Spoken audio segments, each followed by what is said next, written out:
Hello everyone, this is Komal, your SST educator. Welcome back to your favorite channel Magnet Brains. Magnet Brains आपको provide कराता है high quality education, वो भी बिल्कुल free of cost, kindergarten से लेके class 12 तक की।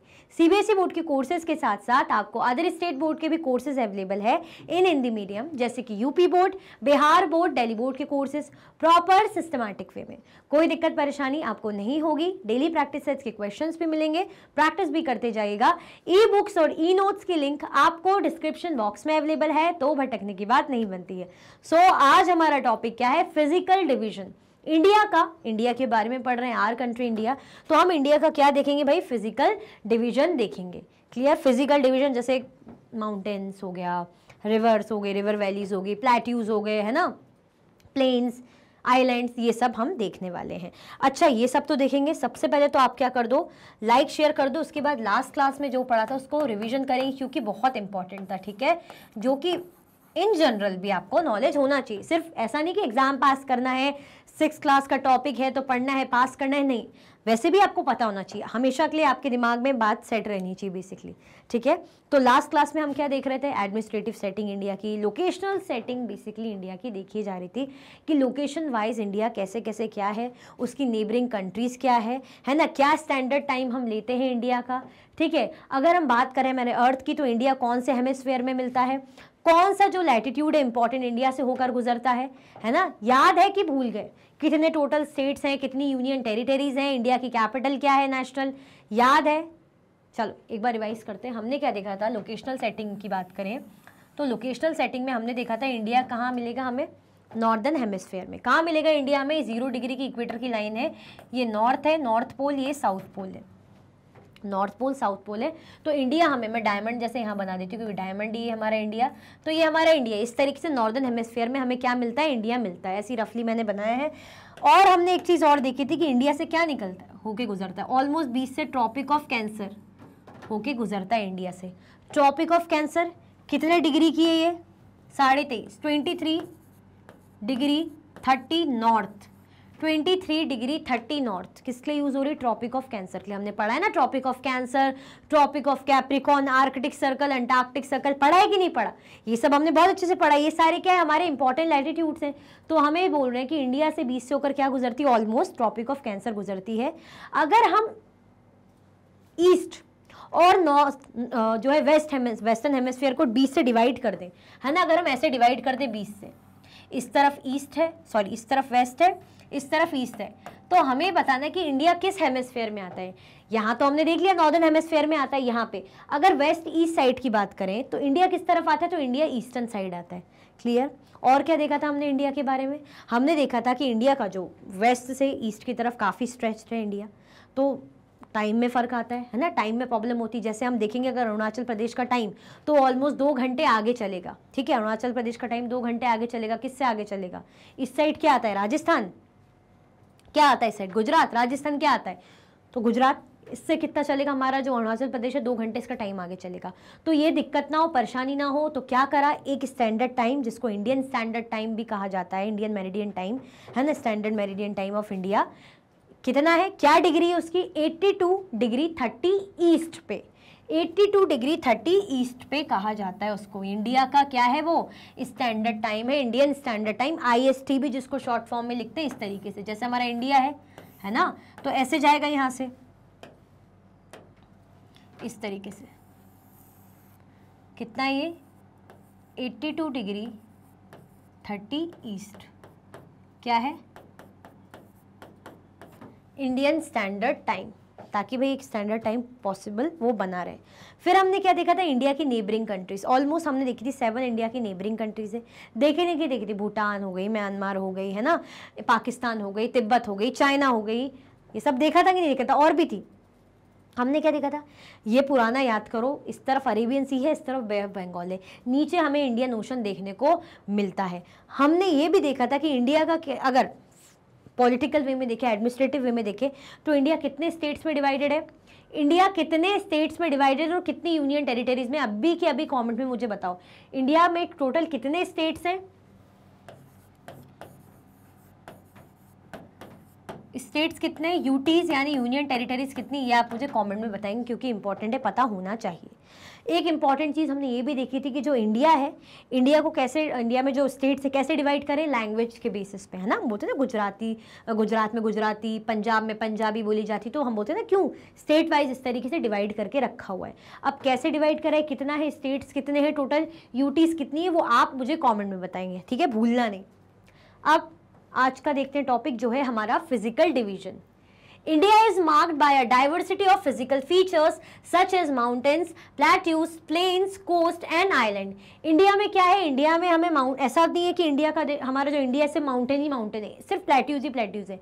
इंडिया में माउंटेन्स भी है, मतलब डाइवर्सिटी है, मतलब बहुत वैरायटी ऑफ चीज़ें हैं ना। माउंटेन्स के साथ साथ प्लेट्यूज भी है, प्लेन एरिया भी मिलेगा, कोस्टल एरिया भी, कोस्टल एरिया मतलब समुद्र के पास वाला, और आइलैंड्स भी है। तो कितनी अच्छी बात है, हम ये तो बोल नहीं रहे या तो आइलैंड कंट्री, हम ये भी नहीं बोल रहे इंडिया बिल्कुल पहाड़ी कंट्री जहाँ सिर्फ पहाड़ी पहाड़ है, माउंटेन ही माउंटेन है, ऐसा भी नहीं है। इंडिया में पहाड़ भी है, माउंटेन भी है, प्लेट्यूज भी है, प्लेन एरिया भी है, ठीक है, कोस्टल रीजन भी है और आइलैंड्स भी है। Standing as sentinels in the north are the lofty snow-capped Himalayas. अब स्नो कैप मतलब ऐसे होते हैं पहाड़, पहाड़ ऐसे होते हैं, इस तरीके से ऐसे बने होते हैं, ऊपर उनमें ऐसे बर्फ जमी होती है, ऐसे ऐसे बर्फ, पूरी बर्फ से ऐसे ढके रहते हैं, इस तरीके से नहीं, बर्फ ही बर्फ ऐसी जमी रहती पहाड़ों में, ऐसे ऐसे पूरी बर्फ ढाक के रखती इस तरीके से। तो हम क्या बोलते हैं, स्नो कैप माउंटेन, मतलब ऐसे स्नो का, बर्फ का ऐसे टोपी जैसी बनी हुई है ना, कैप जैसे लगा रखी माउंटेन है, तो ऐसे का क्या है वो हिमालय, वो भी मिलता है। हिम प्लस आलय means the abode of snow. हम हिमालय को जरा तोड़ते हैं, वो बोलते हैं ना, आप लोग हिंदी में पढ़ते हो, क्या बोलते हैं, संधि विच्छेद, इस तरीके से होता है, विच्छेद करते, तोड़ते हैं, ठीक है। तो हिम प्लस आलय, हिम मतलब हम वही बोलते हैं, उसको स्नो बोलते हैं, बर्फ बोलते हैं। द अबोर्ड ऑफ स्नो, किसका, स्नो का अबोर्ड, इस तरीके से हम बोलते हैं ना, पूरा खट्टा। The Himalayan mountains are divided into three main parallel ranges. The northernmost is the Great Himalaya और हिमाद्री। हिमालय जो माउंटेन है वो डिवाइडेड है, डिवाइडेड है, ये ध्यान रखना कैसे, जो हिमालयन माउंटेन है वो डिवाइडेड है तीन पैरेलल रेंज में। हम कह रहे हैं ना हिमालय की रेंज, तो हिमालय की रेंज जो कैसी है, पैरेलली, मतलब ऐसे ऐसे एक रेंज फिर दूसरी, इस तरीके से हिमालय की तीन रेंज है, तीन रेंज में हिमालय क्या है, डिवाइडेड है। The northern most is the great Himalaya और हिमाद्री। जो नॉर्थ एरिया में जो नॉर्दर्न है वो कौन सी, उसको क्या बोलते हैं, उसको ग्रेट हिमालय और हिमाद्री कहते हैं। The world's highest peaks are located in this range. World की जो हाईएस्ट पीक है, वर्ल्ड की जो हाईएस्ट पीक है, दुनिया की जो हाईएस्ट पीक है, वो इसी रेंज में हमें मिलती है, नॉर्दर्न रेंज में, जिसको हम हिमालय और हिमाद्री कहते हैं, या द ग्रेट हिमालय और हिमाद्री कहते हैं, ठीक है। मिडिल हिमालय और Himachal lies to the south of Himadri. अब जो मिडिल, बीच का, और या जो हिमाचल जिसको हम कह रहे हैं, वो कहाँ मिलेगा हमें, हिमाद्री के साउथ में। कहाँ मिलेगा, हिमाद्री के साउथ में मिलेगा। क्लियर, आया समझ में, चलो साउथ आप समझ रहे हो, ऐसे नीचे। Many popular hill stations are situated here. बहुत से जो है पॉपुलर हिल स्टेशन हमें यहाँ क्या है देखने को मिलते हैं। ये देखो इस तरीके से दिख रहे हैं आपको, ये देखो पहली रेंज ये ऐसे जा रही है, फिर सेकंड इस तरीके से ये जा रही है, फिर ये दिख रहा है ग्रेट हिमालय लिखा हुआ है, ये शिवालिक लिखा हुआ है। इस तरीके से हिमालय क्या है, इंडिया को ऐसे कवर करा हुआ है हिमालय ने, कि नहीं करा है ना। Many popular hill station are situated here. यहाँ पे हमें बहुत से पॉपुलर जो हिल स्टेशन हम बोलते हैं घूमने जा रहे हैं, कुल्लू मनाली, और भी नाम है जो मुझे माइंड में अभी नहीं आ रहे होंगे, तो बहुत से होंगे हिल स्टेशन यहाँ पे मिलते हैं। Find out the names of 5 hill station. आपको 5 हिल स्टेशन के नाम बताने हैं, तो आप बताएंगे, घूमे हो ना काफी। The Shivalik is the southern most range. Shivalik कौन सी है, शिवालिक जो है सबसे नीचे की सदर्न मोस्ट रेंज है। देखो ये देखो, ये हमें दिख रहा है ग्रेट हिमालय इस तरीके से, यहाँ पे ये शिवालिक सबसे नीचे की, यहाँ पे देखो तीनों पैरेलल जा रही ना, ऐसे साथ में, पैरेलल मतलब ऐसे साथ में जाना, तो ये जा रही ना पैरेलली, उसके साथ में चल रही है ना, तो सबसे ऊपर यहाँ ग्रेट हिमालय है, ठीक है, और यहाँ जो है सबसे नीचे जो दिख रही है हमें, ये शिवालय है। Clear, Shivalik, sorry. The northern Indian plains lie to the south of the Himalayas. जो नॉर्दर्न इंडियन प्लेन है वो हमें कहाँ मिलेगा, जो नॉर्दर्न इंडियन प्लेन है, क्या northern Indian plains lies to the south of the Himalayas, है ना। जो प्लेन्स है हमें यहाँ पे हिमालयाज के साउथ में मिलेंगे, प्लेन्स दिख रहे हैं ना हमें, नॉर्दर्न प्लेन्स, ये लिखा है, इसको हटा देते हैं। चलो यहाँ पे दिखेगा आपको, ये देखो, ये दिख रहा है आपको, लिखा है ना ऐसे प्लेन्स यहाँ पे, नॉर्दर्न प्लेन्स। तो हिमालय के साउथ में, हाँ हिमालय जो है ये जा रहा है हिमालय और नीचे, ठीक है। डू यू नो, क्या बोल रहे हैं जरा, डू यू नो देखते हैं। The Ganga and the Brahmaputra form the world's largest delta, the Sundarbans delta. ये बहुत इंपॉर्टेंट है, इसको याद रखना। गंगा और ब्रह्मपुत्र मिला के क्या बनाती है, दुनिया का सबसे बड़ा डेल्टा बनाती है, ठीक है। आपने सुना भी होगा सुंदरबन डेल्टा के बारे में, सुंदरबन डेल्टा का नाम आपने सुना भी होगा। जो कौन सी रिवर बनाती है, गंगा और ब्रह्मपुत्र मिलके बनाती है। कौन सा डेल्टा, सुंदरबंस डेल्टा, जो दुनिया का सबसे लार्जेस्ट डेल्टा है। The delta is triangular in shape. इस डेल्टा का शेप कैसा है, इसका शेप हमें ट्राइंगुलर जैसा देखने को मिलता है। ट्राइंगुलर पता ही ना आपको, ऐसा रहता है। Where it is an area of land formed at the mouth of the river where rivers enter the sea, that point is called the mouth of the river। mouth of the river का है, हमें देखते हैं ना नदियां क्या करती हैं, जो नदियां समुद्र में जाके मिलती है ना, नदियां क्या है, समुद्र में जाके मिलती, इस तरीके से जैसे जा रही नदियां, और इस समुद्र में जाके मिल जाएगी, यहाँ से इस तरीके से ऐसे मिल जाएगी, ठीक है। ये नदियाँ जो जा रही है, जैसे महानदी रिवर है, जो गंगा है इस तरीके से दिख रही है ना, महानदी ऐसे जा रही है, या जो गंगा ऐसे जा रही है, समुद्र में जाके, क्या है समुद्र है, यहाँ पे जाके मिल जाएगी। तो हमें कह रहे हैं it is an area, delta की बात हो रही, कौन सा एरिया होता है, it is an area of land, ऐसा लैंड का area formed at the mouth of the river, जो नदी के माउथ या मुंह पे, जैसे खुलता है मुंह बोलते हैं ना, मुंह के पास, तो वहाँ पे ऐसे बनता है, उस एरिया को, लैंड एरिया को। वेयर रिवर्स एंटर द सी, जहाँ पे रिवर लगभग सी में एंटर होने को तैयार रहती है, that point is called the mouth of the river. उसी पॉइंट को क्या बोलते हैं, माउथ ऑफ द रिवर। मतलब जब रिवर जो है सी से जाने को, नदी समुद्र से संगम करने को, मिलने को होती है, तो वहाँ पे जो लैंड रहता है, जो एरिया रहता है जहाँ रिवर का माउथ रहता है, उसी को बोल रहे हैं। क्लियर आया समझ में। तो हमने क्या देखा, वर्ल्ड का जो लार्जेस्ट डेल्टा है वो क्या है, हमारा सुंदरबन डेल्टा। मैंने ट्राइंगुलर ऐसे बना दिया, ध्यान नहीं रहा, मैं जब से इंडिया बना रही हूँ ना, इंडिया बना रही हूँ तो मेरे माइंड में ऐसे ही है ना, ट्राइंगल ऐसा होता है, ये तो पता है, ये कॉमन सेंस है। ये भी नहीं पता होगा तो फिर क्या फ़ायदा, मैंने भी मैथ्स पढ़ी, ऐसा नहीं है, लेकिन वो इंडिया डायमंड बना के ना ऐसे ही बन गया। कोई कंफ्यूजन दिक्कत तो नहीं है यहाँ पे। फिर से देख लेते हैं, हम देख रहे हैं इंडिया के फिजिकल डिस्ट्रीब्यूशन के बारे में। तो सबसे पहले हमने क्या लिया, माउंटेन को लिया। किस माउंटेन को लिया हमने, हिमालय को लिया, ठीक है। हिमालय को यहाँ से लिया कि पहली रेंज, जो तीनों रेंज है हिमालय की, 3 रेंज में डिवाइडेड है, तीनों रेंज पैरेलली चलती है। तो हाँ पैरेलल चल रही रेंज के लिए देखो ऐसा इस तरीके से ऐसे बनाया हुआ है। तो ये जो जा रही है ब्राउन ब्राउन, ये रेंज है, ठीक है, हिमालयन रेंज है, पैरेलल जा रही है पहली, ये सेकंड, और ये सबसे लास्ट शिवालिक थर्ड, ठीक है। ग्रेट हिमालय सबसे पहले, यहाँ पे सेकंड है हमारी मिडिल, जिसको बोल रहे हैं हिमाचल भी बोलते हैं, यहाँ पे शिवालिक है। फिर हमने देखा हिमालय के साउथ में हमें क्या मिलता है, नॉर्दर्न प्लेन मिलता है। तो साउथ यानी नीचे, तो ये देखो लिखा है ना नॉर्दर्न प्लेन,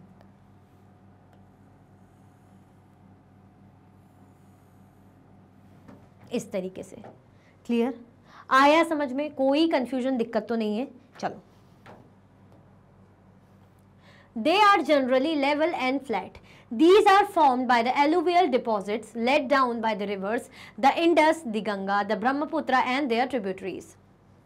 हमें क्या बोल रहे हैं, किन की बात कर रहे हैं, जो प्लेन है, ये जो बोल रहे हैं ना नॉर्दर्न इंडियन प्लेन, इन्हीं प्लेन्स की बात करें। प्लेन आप समझते हो, हम बोलते हैं ना प्लेन चाहिए, एरिया प्लेन हो यानी समतल, ऐसा नहीं कि उबड़ खाबड़ नहीं, ऐसा नहीं, ऐसा नहीं, कैसा प्लेन, ऐसा चले जाओ, प्लेन बिल्कुल सीधे इस तरीके से।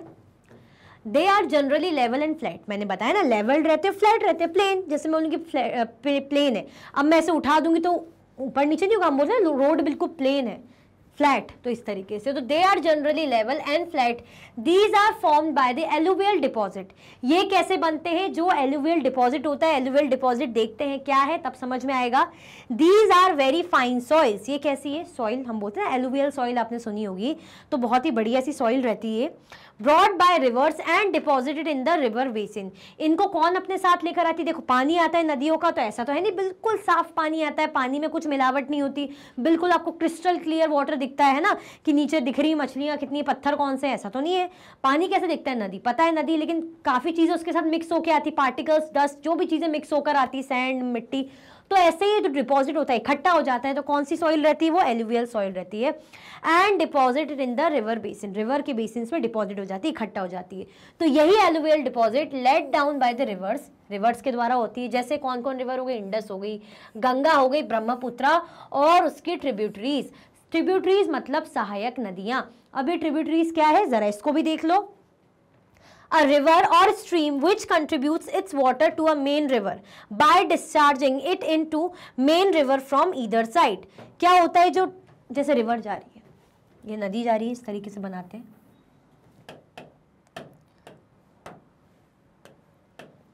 जस्ट आपके एग्जाम समझने के लिए, ये नदी है ना, नहीं नदी ऐसी भी नहीं बना रहे, जैसे नदी बन रही है, ठीक है, ऐसे नदी जा रही है, कौन सी, गंगा है, गंगा रिवर है, गंगा रिवर है। अब ये जो ट्रिब्यूटरीज हैं, जैसे यहाँ से आके गंगा में मिल गई है ना, ये भी गंगा में मिल जा रही है ना, यहाँ से आई ये भी मिल गई, तो इस तरीके से सब इकट्ठा होके साथ में जा रही हैं। फिर तो ये क्या है, ये क्या है, ये इन्हीं को बोल रहे हैं ट्रिब्यूटरीज, इन्हीं को क्या बोल रहे हैं, ट्रिब्यूटरीज। ठीक है, तो क्या बोल रहे हैं, अ रिवर, रिवर या कोई स्ट्रीम जब क्या होती है, अपना जो पानी है मेन रिवर में क्या कर लेती है, डिस्चार्ज कर लेती है, मेन रिवर में ऐसे मिला देती है इस तरीके से, into main river from either side, दोनों साइड से, ठीक है, मिल जाती है रिवर में, तो उसी को बोल रहे हैं ट्रिब्यूटरीज। तो यहाँ पे देखो हम बात करें ना इंडस वगैरह, गंगा की, ब्रह्मपुत्र की, तो देख के समझ में आएगा। तो इंडस कहाँ दिख रही है, देखो इंडस है, ये इंडस है, इंडस के ट्रिब्यूटरीज ये जो जा रही ना, ये रावी, चेनाब, झेलम, सतलज, ये मिल रही है इंडस, ये मेन रिवर में आके मिल रही है। ऐसे ही गंगा देखो, तो यहाँ क्या है, ये गंगा है, देखो हमें दिख रही है, इस तरीके से मिल रही है यहाँ पे, यमुना, ये सब कहाँ है, सब गंगा में मिल रही है, और ये गंगा जा रही है, और यहाँ से ब्रह्मपुत्र है, ये देखो ये ब्रह्मपुत्र। क्लियर, इस तरीके से क्या है हमें बताया जा रहा है। They are generally level and flat, देखो प्लेन्स की बात हुई, कैसे होते हैं, लेवल होते हैं, फ्लैट होते हैं, बिल्कुल अच्छे समतल टाइप के। These are formed by alluvial deposit, ये एलुवियल डिपॉजिट के थ्रू फॉर्म होते हैं। एलुवियल डिपॉजिट वही सॉइल जो रिवर अपने साथ लेकर आती है और फिर एक जगह इकट्ठा सी हो जाती है, डिपॉजिट हो जाती है, तो वो बढ़िया फाइन सॉइल्स वो होती हैं। ठीक है, जैसे इंडस रिवर, गंगा, ब्रह्मपुत्र और उनकी ट्रिब्यूटरीज लेकर आती हैं। These river plains provide fertile land for cultivation, और यही रिवर प्लेन्स क्या प्रोवाइड करते हैं, फर्टाइल लैंड, बहुत बढ़िया लैंड, मतलब खेती बाड़ी के लिए लैंड कैसा रहता है, बहुत उपजाऊ, बहुत बढ़िया रहती है जमीन। That is the reason for high concentration of population in these plains, इसीलिए यहाँ देखा जाता है कि इन एरियाज में, इन प्लेन्स में काफ़ी ज़्यादा पॉपुलेशन बसती है। क्यों, बढ़िया समतल, बढ़िया ज़मीन है, प्लेन एरिया है ना, एग्रीकल्चर के लिए अच्छा है, तो फ़ायदा है, तो इसीलिए ज़्यादा से ज़्यादा पॉपुलेशन हमें यहाँ देखने को मिलती है। ठीक है, आगे बढ़े, ये तो हमने देख ही लिया था एलुवियल और ट्रिब्यूटरी। चलो, in the western part of India lies the great Indian desert. अगर हम बात करें इंडिया के वेस्टर्न पार्ट की, ये वाले हिस्से की इंडिया के, तो हमें क्या मिल रहा है, ग्रेट इंडियन डेजर्ट। ये देखो, ये जो मैंने सर्कल करा ना, ये क्या है, ग्रेट इंडियन डेजर्ट है, यानी रेगिस्तान है। अब रेगिस्तान कैसा होगा, it is a dry, hot and Sandy stretch of land, it has a very little vegetation. अगर रेत है तो कैसी होगी, बहुत गर्म जगह होगी, सूखा सूखा ड्राई सा एरिया होगा, ठीक है, और रेत ही रेत होगी, अच्छा बड़ा सा लैंड होगा, खाली बंजर, और जहाँ पे क्या है, वेजिटेशन भी हमें बहुत ही नील कम देखने को मिलती, बहुत ही कम। To the south of northern plains lies the peninsular plateaus. It is triangular in shape. अब हमें बोल रहे हैं साउथ, नॉर्दर्न प्लेन्स के साउथ यानी नीचे, साउथ मतलब आप समझ जाओ नीचे, जैसे हमें बोला ना हिमालय के साउथ में हमें नॉर्दर्न प्लेन्स दिख रहे हैं, तो नॉर्दर्न प्लेन के साउथ में हमें प्लेट्यू रीजन दिख रहा है। ये देखिए ग्रीन बोला ना, ये येलो कलर से, इस तरीके से, ये देखो, ये साउथ में हमें प्लेट्यू दिख रहे हैं, दिख रहे हैं कि नहीं दिख रहे, ये लिखा है ना, जैसे यहाँ पे तो डेक्कन प्लेट्यू, यहाँ पे ये देखो येलो कलर से बताया ना प्लेट्यू रीजन, ये वाला, तो किसके साउथ में, ये रेंज जा रही है नॉर्दर्न प्लेन्स की, और इसके नीचे है जो हमारा यहाँ पे प्लेट्यूज है, peninsular plateau. It is triangular shape, इसका शेप कैसा है, इसका शेप जो है ट्राइंगुलर है। ठीक है, इसको पहले रब करो, फिर दिखेगा हमें इस तरीके से।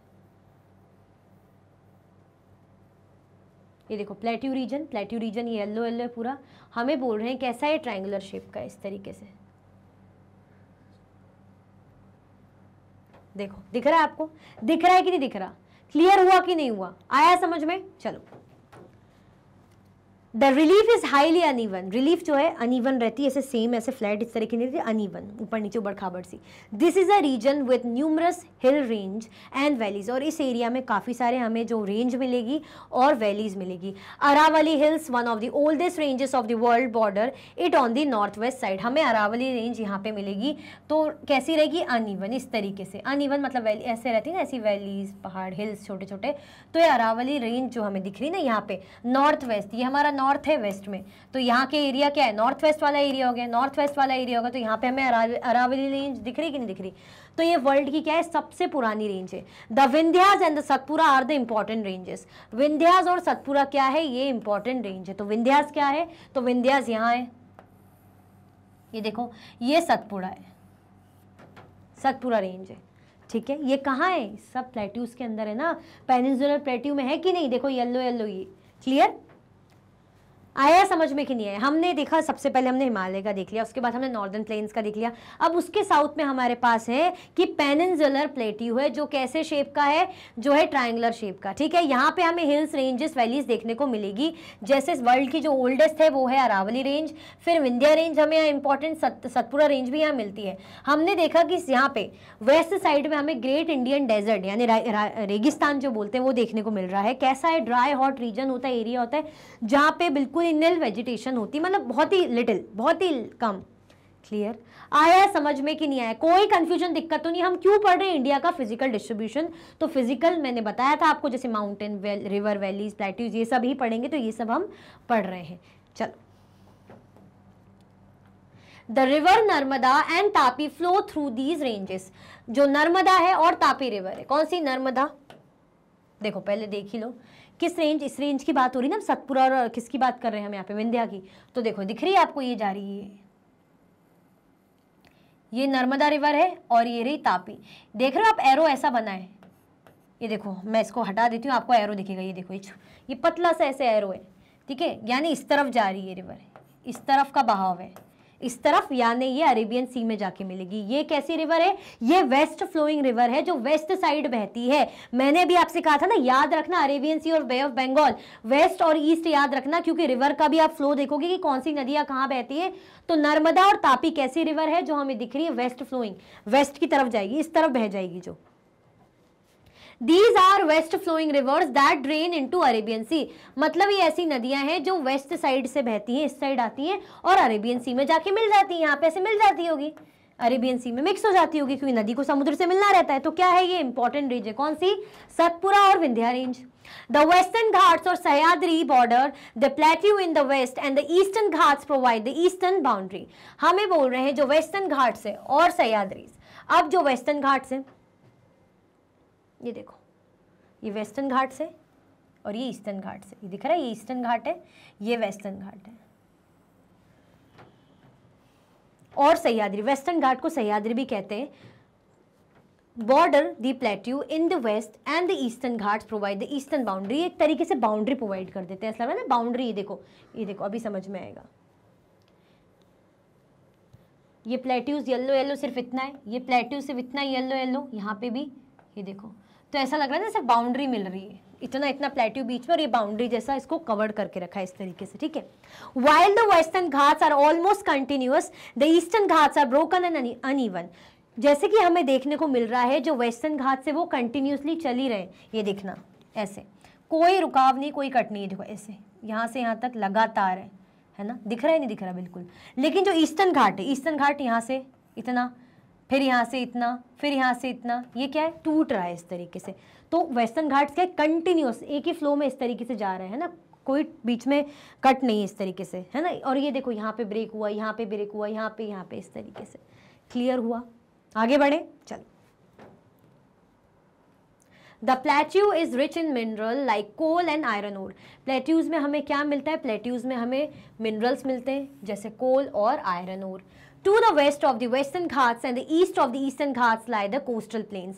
अगर हम बात करें वेस्ट, ये देखो, हमें बोल रहे हैं ये कोस्टल प्लेन्स हैं, जो मैं बार बार बोलती हूँ ना, कोस्टल एरिया। कोस्टल एरिया ऐसा एरिया होता है जो समुद्र यानी तटीय क्षेत्र होता है, समुद्र के पास वाला। ये देखो बिल्कुल समुद्र के किनारे वाला एरिया, जहाँ पे बाढ़ फ्लड सुनामी आने के पूरे पूरे अच्छे से चांसेस रहते हैं, डिस्ट्रक्शन होता है, क्यों? समुद्र के पास वाला एरिया है। तो हमें दिख रहा है ना, वेस्टर्न रेंज के पास यहाँ पे कोस्टल एरिया है, यहाँ पे ईस्टर्न रेंज के बाद यहाँ पे कोस्टल एरिया है, तो वही वहाँ पे लिखा हुआ है। क्लियर? चल, the western coastal plains are very narrow. जो वेस्टर्न कोस्टल प्लेन है वो कैसे? नैरो है, काफी सकड़े हैं। देखते हैं, ये देखो इस तरीके से बहुत ही नैरो है। ठीक है, चल। डू यू नो, देखें जरा, डू यू नो क्या कह रहा है? Corals are skeleton of tiny marine animals called polyps. जो कोरल्स हैं वो क्या होते हैं? वो हड्डियां होती, स्केलेटन्स होते, किसके? जो समुद्रों में, मरीन में जो एनिमल्स रहते, समुद्र में जो एनिमल्स रहते हैं छोटे छोटे, ठीक है, क्या बोलते हैं इसको? पॉलिप्स।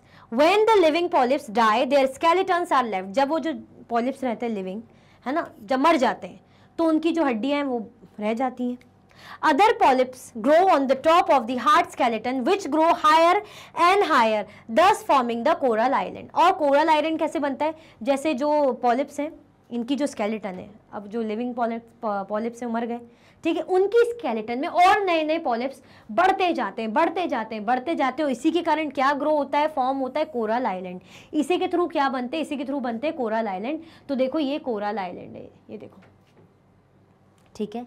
जो डेथ हो जाती है, जो एनिमल जो मर जाते हैं, ठीक है, मराइन एनिमल्स छोटे छोटे से जो रहते हैं मर जाते हैं, ठीक है, तो उनकी स्केलेटन जो बच जाती है, तो स्केलेटन में फिर से नए नए पॉलिप्स आते हैं, ग्रो होते जाते, तो उन्हीं को क्या बोलते हैं? इसी के कारण क्या बनता है? Coral island.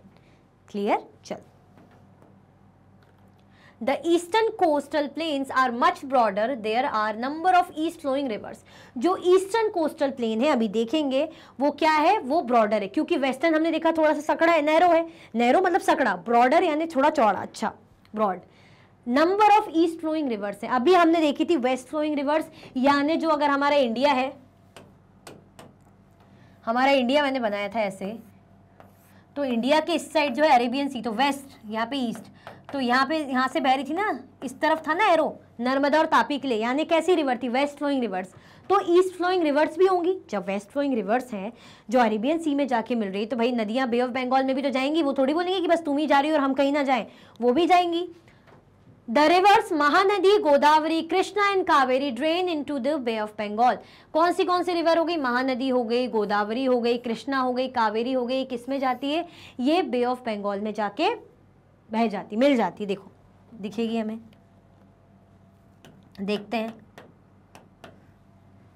यहाँ से जा रही ना कावेरी, ये देखो कावेरी जा रही, इसके लिए एरो इस तरफ है ना। यहाँ से हमें गोदावरी दिखेगी, ये गोदावरी जा रही है, इसका एरो भी इस तरफ है।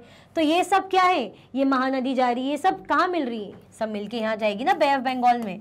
वो थोड़ी पीछे रहेंगी, बोलेंगे यहाँ से ये लोग मिल रहे हैं तो हम भी तो मिलेंगे भाई समुद्र में।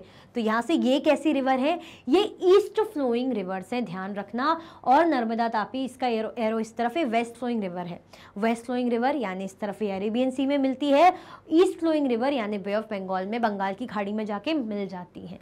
ठीक है, कौन सी है? Mahanadi, Godavari, Krishna and Kaveri. These rivers have formed fertile delta as their mouth. ये रिवर्स क्या करती हैं? वही फर्टाइल डेल्टा, बहुत ही उपजाऊ जमीन, जो डेल्टा एरिया जो रिवर के माउथ में से क्रिएट होता है ना, वो करती हैं। The Sundarban delta is formed where the Ganga and Brahmaputra flow into the Bay of Bengal. अब जब गंगा और ब्रह्मपुत्र मिलती हैं, ठीक है, बे ऑफ बंगाल में मतलब बहती हैं साथ में, तो डेल्टा फॉर्म होता है। ठीक है, कौन सा डेल्टा? वर्ल्ड का लार्जेस्ट डेल्टा, जिसको क्या बोलते हैं? सुंदरबन डेल्टा। ये हम बता चुके हैं ऑलरेडी। ठीक है, अभी डिस्कस किया था ना, यहाँ पे डू यू नो में देखा था। क्लियर? चलो, डेंजर वाटर्स, ये क्या है भाई? डेंजर वाटर के बारे में तो क्या कह रहे हैं? Down there in Sumatra started a big quake, but no one had expected the tsunami it did make. Waves big as mountains like an army, they charged and into the South Asian lands with all might they barked. Full with fury, they killed people in thousands and destroyed everything from building to farmlands. The waves came and went from Sumatra to other places and left nothing there except empty spaces. People were left without shelter and food. Tourists who had come decided they never should. हमने क्या देखा था, danger water की बात करें। Danger water मतलब कैसा area, किसकी बात कर रहे हैं, सुनामी की बात करें, ठीक है, किसकी बात करें, सुनामी। कैसे एरिया से आती, कोस्टल एरिया से, ठीक है। देखें, चलो मैंने बताया था ना, ऐसा एरिया रहता है जो पानी के पास वाला रहता है। अब वेव आ गई, ओशन वाटर जब शिफ्ट हुआ है ना, अर्थक्वेक के कारण, वॉल्केनिक इरप्शन के कारण, अब जो है समुद्र का पानी एकदम से खिसका, तो बहुत बड़ी बड़ी जो है वेव्स क्रिएट होती है, टाइडल वेव्स, सुनामी वगैरह आती है। अब सुनामी आएगी तो एकदम से पानी वाले एरिया में ही आएगी ना, तो पानी वाले एरिया से आ रही सुनामी, तो क्या करती है, जो भी कोस्टल एरिया है कोई भी हो वो सब बह जाते हैं भाई, डिस्ट्रक्शन होता है, बहुत बर्बादी होती है। तो उसी तरीके की ये पोएम इस तरीके से बनाया है ना, तो इसमें यही बता रहे कि कैसे जो है फ्यूरी इतना खतरनाक तरीके से क्या डिस्ट्रक्शन लेकर आती है। क्लियर, डेंजर वेव्स या डेंजर वाटर में, जब वाटर अपने रूप में आता है, रौद्र रूप में आता है, गुस्से में, जिसको हम बोलने सुनामी, फ्लड वगैरह, तो कैसी बर्बादी, कैसा डिस्ट्रक्शन लाती है, जो भी चीज़ें सब बहा के ले जाती है। जैसे कि मैं आपको अभी बताया भी था कि कोस्टल एरियाज में जो भी लोग रहते हैं, बार बार सुनामी आ जाए तो बेचारे बिल्कुल जान ही चली जाती है, घर वगैरह सब बर्बाद। अगर बहुत स्पीड से, बहुत ज़्यादा स्पीड से, तो फिर तो गया समझो सब। क्लियर, चलो। People lost their love, near and dear ones. Survivors snatched and fought for clothes and buns. Relief to the affected was being sent out, but now of disease there was a big bout. People feared going near the sea. Could it swell up again, giving no time to flee? The fear installed in them may stay by the days, but in this darkness of sorrow, there's still a happy ray. मतलब वही है कि अब जो इतना ज़्यादा destruction हुआ, लोग डर गए, टूरिस्ट आए, जो लोग रहते थे सब डर गए, है ना, खाने पीने का हिसाब नहीं, सब कुछ घर वर बर्बाद हो गया। हाँ, लेकिन रिलीफ जो है गवर्नमेंट तो प्रोवाइड करती, रिहेबिलिटेशन कैंप वगैरह, है ना, सुविधा केंद्र जो है ना, सेवा केंद्र गवर्नमेंट प्रोवाइड करती है, लेकिन एक डर तो बैठ जाता है, लेकिन फिर भी एक उम्मीद तो रहती है।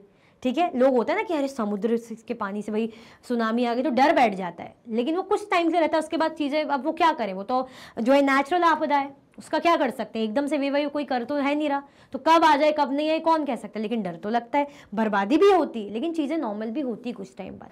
क्लियर, तो एक तरीके की पोएम है, ठीक है, मतलब ये बताया गया इस तरीके से कैसे कैसे क्या है। Clear, two groups of island also form part of India, दो ग्रुप ऑफ आइलैंड है इंडिया के, ठीक है, जो मतलब इंडिया के पार्ट को में इंक्लूड होते हैं, जैसे Lakshadweep island are located in Arabian sea. Lakshadweep island Arabian sea के पास हमें मिलेगा, अरेबियन सी में मिलेगा। अरेबियन सी कहाँ है, वेस्ट साइड है ना। और these are coral island located off the coast of Kerala. ये क्या है, ये कोरल आइलैंड है। कोरल आइलैंड हमने पढ़ा अभी कि वो पॉलिप्स और स्केलेटन में ऐसे आ जाते हैं ना, बढ़ते जाते उगते जाते हैं, तो क्या बनाते हैं, कोरल आइलैंड, ठीक है, located off the coast of Kerala, Kerala के कोस्ट में हमें मिलेंगे।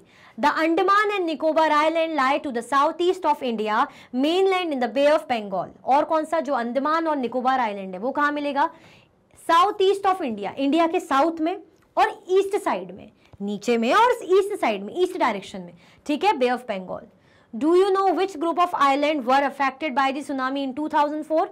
2004 में एक सुनामी आई थी, ठीक है, कौन से ग्रुप ऑफ आइलैंड को अफेक्ट करा था 2004 की सुनामी ने? तो उसने एक पॉइंट था, इंदिरा पॉइंट था, उसको पूरा बहा दिया था, पूरा अपने अंदर ले लिया था, है ना। इतनी खतरनाक, इतना भयंकर, मतलब कह सकते सुनामी आई थी।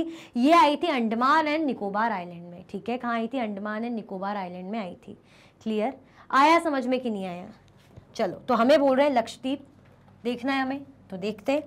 देखो, ये हमें कह रहे हैं लक्षद्वीप आइलैंड, ये देखो, ये लक्षद्वीप आइलैंड है और ये है हमारा Andaman and Nicobar island.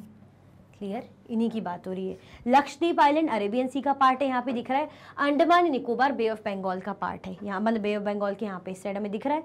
Bay of Bengal हमें कहा था ना कि north east, south east side है, तो ये साउथ है, और ईस्ट है तो इस साइड। क्लियर, आया समझ में कि नहीं आया?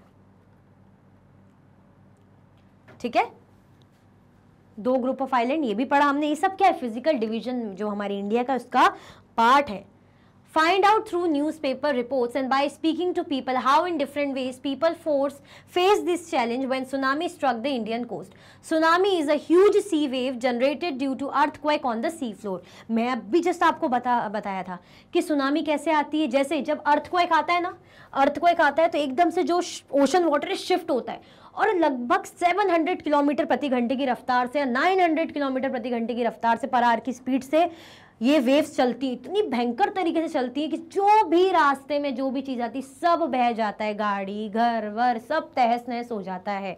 ठीक है, बहुत से लोगों की जान चली जाती है। तो वही बोल रहे हैं कि जब सुनामी क्या है, एक समुद्र की बहुत बड़ी वेव है, टाइडल वेव है, कैसे जनरेट होती है, due to an earthquake on the sea floor. जब समुद्र के फ्लोर में अर्थक्वेक आता है, अर्थक्वेक का इंपैक्ट पड़ता है तब। क्लियर, अर्थक्वेक तो फिर देखा ही है, अर्थ भूकंप जिसको बोलते हैं, भूकंप का तो देखा ही कैसे तबाही लेकर आता है जब हाई स्केल का आता है। ठीक है, सुना होगा ना भूकंप के बारे में। ठीक है, तो यही जो सुनामी का हमें बोला ना 2004 का, इसके बारे में बोल रहे हैं कि न्यूज़पेपर रिपोर्ट फाइंड आउट करो और इसके बारे में ये पता करो कि कैसे कैसे भाई लोगों को जो है प्रॉब्लम फेस करनी पड़ी थी। क्लियर, आया समझ में कि नहीं आया? अच्छा ये बताओ, अभी तक आप लोगों ने लाइक किया कि नहीं किया? अभी तक आप लोगों ने लाइक किया कि नहीं किया? फटाफट से क्या कर दो, लाइक शेयर कर दो जल्दी जल्दी से। अगर अभी तक भी नहीं किया लाइक शेयर, तो भाई हम इंडिया के बारे में पढ़ रहे हैं तो लाइक शेयर तो बनता है। हमारे भारत के बारे में सब कुछ पढ़ रहे हैं तो जल्दी लाइक शेयर करो, पता होना चाहिए ना सबको बेसिक इन्फॉर्मेशन इंडिया के बारे में। ठीक है, चलो इसी के साथ जो है हमारा चैप्टर भी एंड होता है। बहुत ही प्यारा, मैं तो बोलूँगी क्यूट सा, छोटा सा है ना, पर बहुत ही इंपॉर्टेंट हमारे इंडिया के political, physical division, locational setting, हर चीज़ के बारे में इंडिया के जो चैप्टर था, ब्रीफ में सब कुछ हमने इंडिया के बारे में एक ही चैप्टर में जान लिया है ना। तो अब हम क्या बन गए इंडिया के बारे में, अब इंडिया के बारे में कुछ भी क्वेश्चन आपसे करेंगे ना, लोकेशनल सेटिंग हो गई, कितने स्टेट्स हैं, है ना, कौन से आइलैंड है, सब बताना पड़ेगा आपको। तो इसके बाद हम जो नेक्स्ट क्लास रहेगी, उसके बाद हम जो नेक्स्ट क्लास आएगी उसमें एनसीईआरटी सॉल्यूशंस करेंगे, फिर उसके बाद एमसीक्यूज। तो वही एमसीक्यूज का बता रही हूँ, रेडी रहना, इतने सारे, इतना अच्छा चैप्टर है, खूब सारे क्वेश्चन आने वाले एमसीक्यूज के लिए, तो रेडी रहिएगा। और अगर कुछ भी डाउट है तो आप कॉमेंट्स में मुझे ज़रूर बताइएगा, और लाइक शेयर सब्सक्राइब करना बिल्कुल भी नहीं भूलना। इसी के साथ ही वीडियो एंड होती है। अगर आप और भी वीडियो के लेक्चर्स देखना चाहते हैं तो आप मैग्नेट ब्रेन्स के यूट्यूब चैनल, एप्लीकेशन और वेबसाइट पे देख सकते हैं। ई नोट्स और ई बुक्स के लिंक आपको डिस्क्रिप्शन बॉक्स में अवेलेबल है। ये सारे हाई क्वालिटी के कोर्सेज हैं, जैसे कि CBSE board, Delhi board, Bihar board, UP board, MP board, Rajasthan board, Vedic maths crash course, spoken English courses आपको अच्छी क्वालिटी में और 100% फ्री अवेलेबल है। आप हमें अदर प्लेटफॉर्म पर भी फॉलो कर सकते हैं, फेसबुक, इंस्टाग्राम, एक्स, टेलीग्राम और व्हाट्सएप पे। ज़्यादा से ज़्यादा लाइक कीजिए, ज़्यादा से ज़्यादा शेयर कीजिए और चैनल को सब्सक्राइब करना बिल्कुल भी ना भूलें। अपना ख्याल रखें। Thank you so much for watching.